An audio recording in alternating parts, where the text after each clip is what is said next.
বিহালীৰ লোকসংস্কৃতিৰ সাধক বিনোদ খনাললৈ আছুৰ প্ৰতিমা পাণ্ডে বৰুৱা বঁটা সদৌ অসম ছাত্ৰ সন্থাই প্ৰতি বছৰে প্ৰদান কৰা প্ৰতিমা পাণ্ডে বৰুৱা বঁটা 2018 চনৰ প্ৰদান কৰিব বিশ্বনাথ জিলাৰ বিহালীৰ লোকসংস্কৃতিৰ সাধক কলাশ্ৰী বিনোদ খনালক।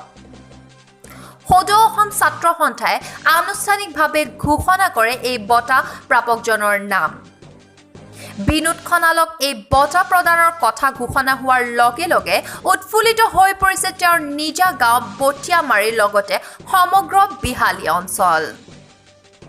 বটিয়ামাৰী উৎফুল্লিত হৈ পৰিছোঁ। আমি সঁচাকৈ ছাৰক আমাৰ কাষত আছে, এই ছাৰক আমি অভিনন্দন জ্ঞাপন কৰিছোঁ। এগৰাকী মহান ব্যক্তিক আচলতে এই বঁটা প্ৰদান কৰা হৈছে।